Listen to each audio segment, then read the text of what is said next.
Thank you very, very much for that warm welcome. When George Herbert Walker Bush dedicated his library at Texas A&M, thank you all very much. He laid out what he felt his personal and political legacy should be, as he told News 8 at the time. Well, I'd like to have him say that he made some tough decisions and had a very able team to implement the decision. During Bush's single term from 1989 to 1993, the U.S. led a coalition to force Iraq out of Kuwait. The Soviet Union and communism in Eastern Europe dissolved. And back home, he signed the Americans with Disabilities Act, along with the Clean Air Act. But decades earlier, Bush planted the seeds in Texas for the ascent of his career and the Republican Party. If they didn't have George Herbert Walker Bush, they would have had to invent him or find somebody like him. After serving in World War II and then graduating from Yale, Bush started in the West Texas oil business. By 1959, he moved to Houston, where his offshore oil drilling company made him a wealthy man.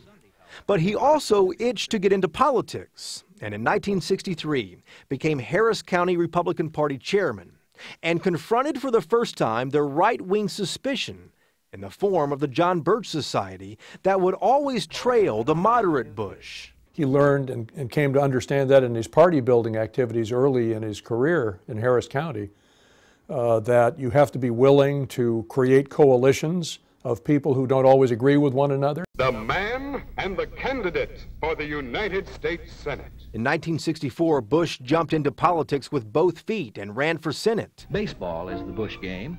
But for Bush to extend his political path through Texas and beyond, he had to come through Austin.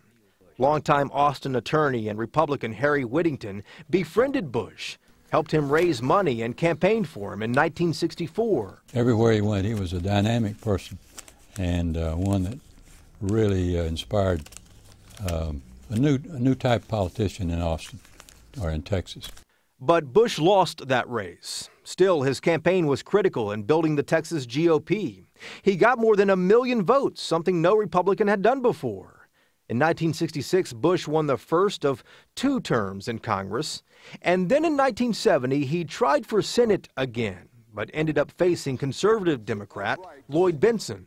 And also the fact that Bush and Bentsen were very similar politically. It was very difficult for candidate Bush to establish a leg up on Bentsen, and so Bush lost another Senate race. Through the 70s, Bush took appointed positions, and when back in Texas, he kept building the Republican message.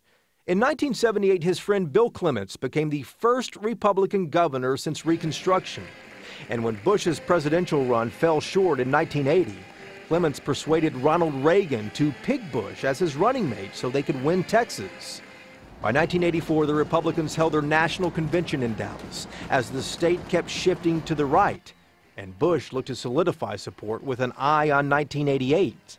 The prospect of bringing Texas to the Republican Party as a part of the national electoral college building process was a major part of his appeal coming forward. Texas backed Bush in 1988 and in 1992. But after he lost the White House, Bush and his wife Barbara returned to Houston, supporting the political rise of son Jeb, who became Florida governor, and George W. Bush, elected Texas governor and eventually president himself.